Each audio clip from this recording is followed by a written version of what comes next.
Oi, gente, tudo bem com vocês? Bom, estamos aqui com mais uma aula de biologia. Continua sendo a aula 2, porque nós continuamos com o assunto de membrana plasmática, tá? Na primeira aula a gente viu a composição e a função da membrana plasmática e como atividade eu pedi que vocês pesquisassem os tipos de transporte. Essa aula é uma correção da atividade que vocês fizeram. Óbvio que vocês vão receber a devolutiva de forma individual, mas eu quis fazer esse vídeo aqui para poder dar uma abordada de forma mais específica no conteúdo, tá?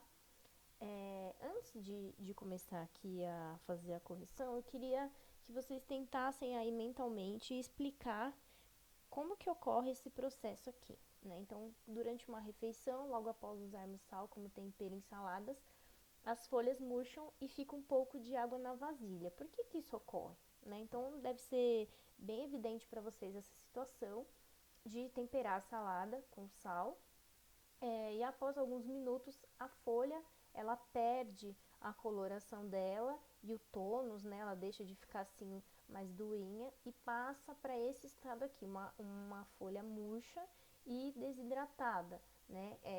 A água então ela fica no recipiente. Vocês conseguem responder mentalmente por que que isso acontece?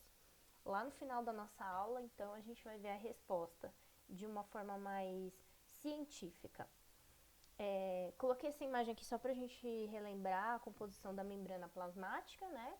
A gente vai ter aqui uma bicamada lipídica, então eu tenho uma estrutura voltada para o meio extracelular, então a parte de fora, e uma estrutura voltada para a parte intracelular, tá?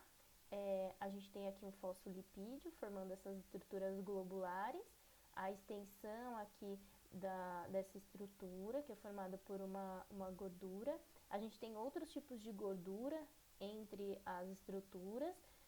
A gente vai ter proteínas de membrana que podem se apresentar na forma mais externa aqui da membrana, tá? Que são chamadas de proteínas periféricas, ou proteínas que conseguem atravessar a membrana totalmente, né? Que são chamadas de proteínas transmembrana.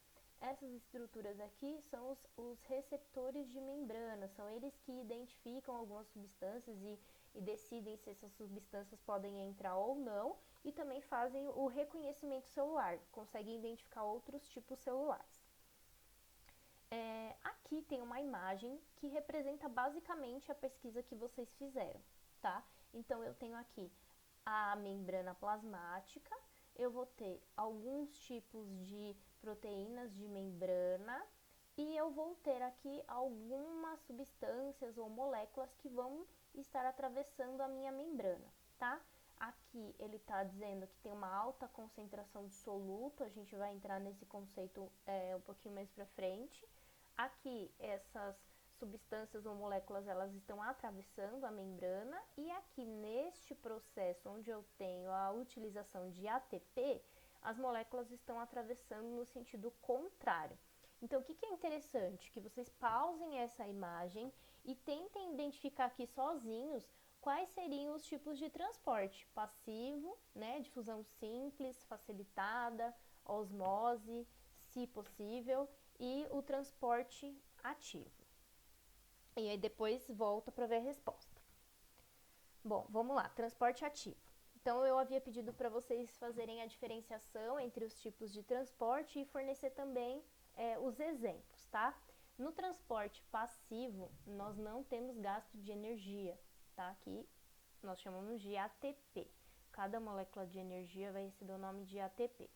E o transporte passivo está dividido em 3 tipos: a difusão simples, a difusão facilitada e a osmose, tá? E esses tipos de transporte, eles ocorrem a favor do gradiente de concentração. O que significa isso? Na difusão simples e na facilitada, quem se move é o soluto. E na osmose, quem se move é o solvente, tá? Então, eu vou explicar esses dois aqui de uma vez só. Vamos pensar o seguinte: o que é um solvente? É algo que dissolve alguma coisa. E o que é o soluto? É a partícula que é dissolvida pelo solvente. Eu sempre uso o mesmo exemplo para explicar para os alunos, que eu acho que é uma forma do dia a dia de visualizar isso. Quando você toma um leite com chocolate, seja ele Nescau ou Toddy, enfim, eu prefiro o Toddy, né? O bonde da Tamires prefere o Nescau, mas não importa. Quando você coloca o chocolate no leite, o que acontece? Ele dissolve. Então, quem que tá fazendo o papel de solvente ali? É o leite. E quem que tá fazendo o papel do soluto? O chocolate, porque ele está sendo dissolvido pelo solvente. Quando a gente fala sobre transporte entre membranas, o solvente que nós estamos falando é a água, tá? Então, quando a gente está falando do solvente, a água é que está passando pela membrana, e quando a gente está falando do soluto, a gente está falando das outras partículas. O que acontece? A célula, ela sempre tenta se manter equilibrada. O que está dentro e o que está fora tem que estar em quantidades iguais, ou pelo menos parecidas. Quando a célula identifica que dentro dela tem mais soluto do que do lado de fora, ela manda esse soluto sair da célula para que a quantidade do lado de dentro e de fora seja a mesma. Quando ela percebe que a quantidade de água dentro da célula é menor do que deveria ser, ela faz com que a água do lado de fora entre, vice-versa, tá? Então, aqui a gente vai ter, então, um transporte passivo, tá bom?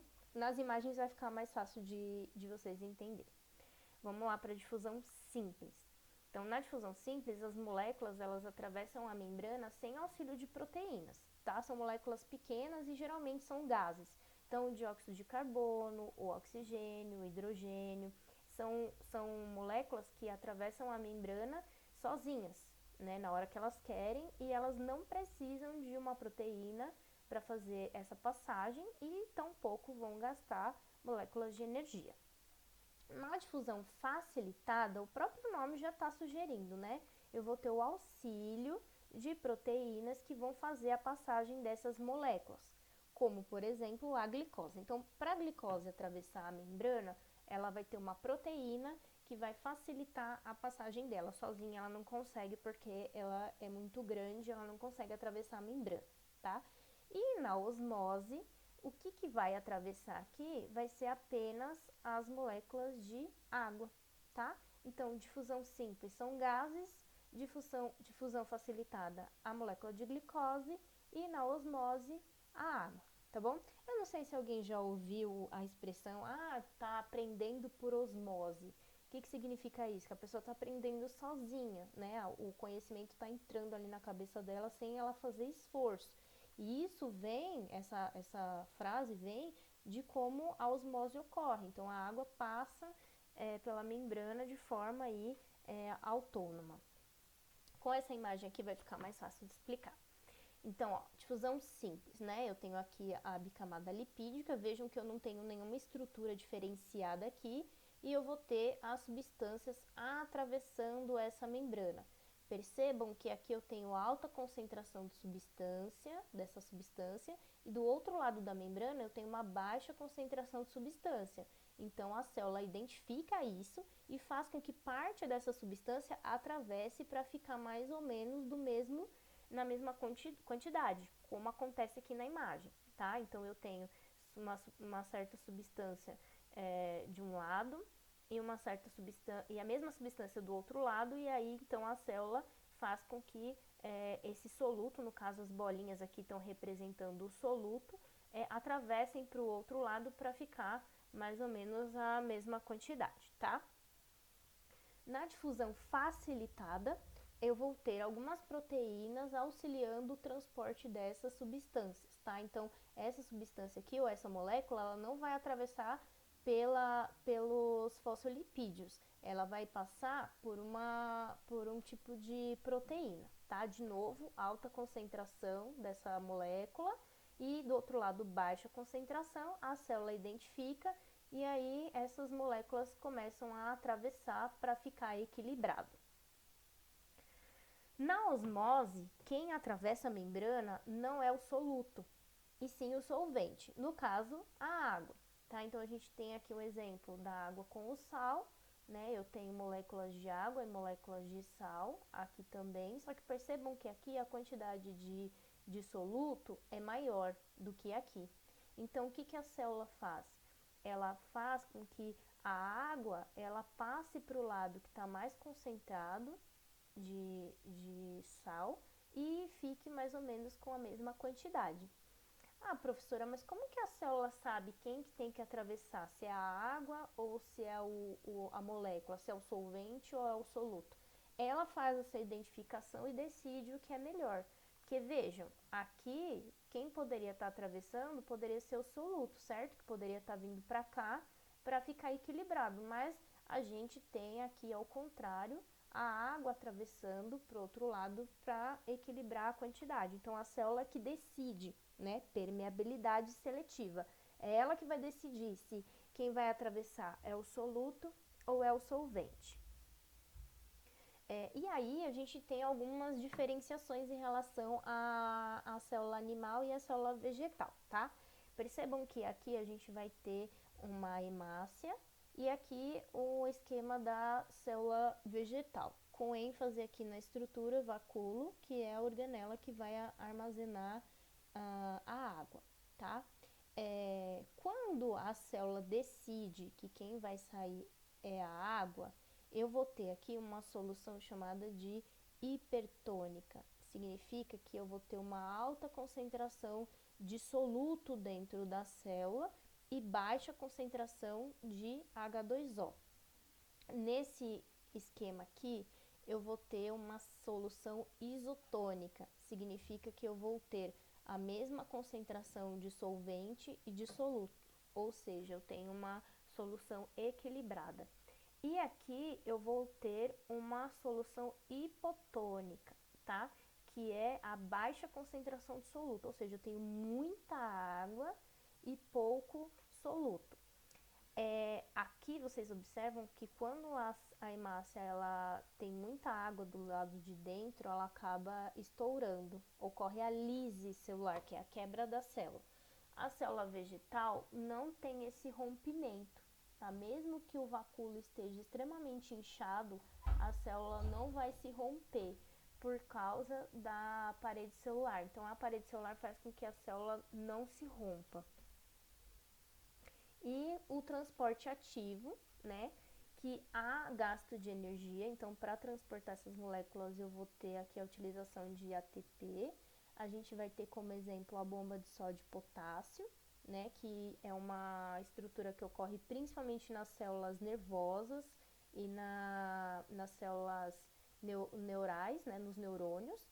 E a gente vai ter aqui a pinocitose e a fagocitose, tá? E ao contrário do transporte passivo, ela ocorre contra o gradiente de concentração. Então, mais um exemplo que eu geralmente dou. Você está na plataforma do metrô e está lotado, certo? Tem muita gente. E aí chega o metrô vazio. O que você faz? Você entra correndo no metrô porque tem menos gente dentro do metrô do que fora do metrô. Então, esse seria o transporte passivo. Agora pensa que você está dentro do metrô, que ele está ligeiramente vazio, e aí você para numa estação onde do lado de fora está lotado de pessoas, essas pessoas estão tentando entrar e você está tentando sair. Então você vai ter que ter um trabalho muito maior para sair do que no exemplo anterior. Então isso significa o transporte ativo, ele está indo contra o gradiente de concentração, então ele está indo do lugar onde tem menos para onde tem mais, tá? E aqui a gente vai ter também a pinocitose, que é o transporte de líquidos para dentro ou para fora da célula, como exemplo aqui hormônios, e a fagocitose, que é o transporte de sólidos para dentro ou para fora da célula, como exemplo restos celulares, bactérias, vírus, né? Então quando a célula, o glóbulo branco, ele identifica uma bactéria, ele vai englobar essa bactéria para matar, tá? Então ele vai fagocitar a bactéria, porque ele está englobando uma estrutura sólida. A mesma coisa com os vírus. E aí, a gente tem o exemplo aqui, a imagem, né? Pensem que essas estruturas aqui representam líquidos. A membrana plasmática ela vai sofrer uma invaginação, ela vai se dobrar para dentro, vai englobar esse líquido, vai formar uma vesícula e vai encaminhar esse líquido para onde a célula necessite. A mesma coisa aqui, a fagocitose, só que no caso eu tenho uma partícula sólida, tá? A célula vai sofrer uma invaginação, vai englobar essa estrutura sólida e vai mandar lá para onde a célula precisa, para o que ela vai utilizar. Qual a diferença entre endocitose e exocitose, tá? Endo significa dentro, então a endocitose é a entrada de substâncias líquidas ou sólidas. E a exocitose, exo, vem de saída de substâncias que podem ser líquidas ou sólidas, né? No caso da exocitose, quando a célula manda alguma coisa para fora, ela está envolvendo aqui o lisossomo. Então, vamos usar esse exemplo aqui, né? Esse GIF aqui, ele representa a endocitose. Então, aqui é o meio extracelular. Essa partícula está chegando aqui próximo da membrana, a membrana sofre uma invaginação e leva essa partícula para dentro. Esse aqui está ocorrendo o processo ao contrário. Então, eu tenho aqui ó, um lisossomo, que aqui está escrito vesícula, pode ser também. Ele traz a substância até próximo da membrana plasmática. Isso aqui se une à membrana plasmática e joga a partícula para fora. Então, endocitose, entrada, e exocitose, saída, que pode ser de substâncias líquidas, pinocitose, ou sólidas, fagocitose. E aí voltamos lá para o nosso primeiro exemplo, né? Porque que quando a gente coloca sal numa folha de alface, ela murcha e acumula água. Quem conseguiu já pensar na osmose acertou. Quando eu coloco sal aqui nessa folha, vamos supor que eu coloquei sal aqui, a célula identifica que tem uma quantidade muito grande de soluto, no caso o sal, do lado de fora da célula. E aí o que ela faz? Ela faz com que a água que esteja do lado de dentro dessa célula, ela passe para o lado de fora para dissolver todo esse soluto aqui, todo esse sal. E aí com isso ela perde água, ou seja, ela está desidratada. A água vai ficar do lado de fora e ela vai murchar e vai ficar com esse aspecto aqui, tá bom? Eu vou voltar lá um pouquinho, lá num dos primeiros slides que eu passei para vocês, que é esse aqui. Então, com essa imagem aqui, eu consigo definir que aqui eu tenho, né? Percebam que eu estou tendo uma partícula atravessando a membrana sozinha. Eu vou ter a difusão simples, tá? Porque eu não tenho uma proteína auxiliando o transporte. Aqui eu vou ter a difusão facilitada, tá? Ou a osmose, tanto faz, porque eu tenho uma proteína auxiliando a passagem de uma substância de um meio altamente concentrado para um menos concentrado. E aqui eu tô fazendo o caminho oposto, né? Eu tô indo contra o gradiente, então eu tô indo para um lugar que tem menos para um lugar que tem mais, tá? E aí por isso eu tenho gasto energético, então eu tenho o transporte ativo, como exemplo a bomba de sódio e potássio, tá? Essa aqui é uma aula mais curtinha, é só para fazer a correção da atividade, e aí depois vocês vão ter uma lista de exercícios para fazer, tá bom? Então, o que eu preciso saber? Preciso saber que uma das funções da membrana é permitir a entrada ou a saída de moléculas, ou, faltou um ou aqui, ou substâncias. O transporte de substâncias pode ocorrer com ou sem gasto de energia. Transporte passivo é dividido em 3 tipos: difusão simples, facilitada e osmose. E o transporte ativo é dividido em bomba de sódio e potássio. Tem outras bombas também, mas essa daqui é a mais famosa, digamos assim. E aí eu tenho transporte de líquidos sólidos que podem entrar ou sair da célula. Tudo bem, pessoal? É isso. Eu espero que tenha ajudado vocês na correção da atividade que vocês fizeram de forma individual. E não deixem de fazer os exercícios, porque vai auxiliar vocês a compreender totalmente essa habilidade, ok? Beijos e até a próxima!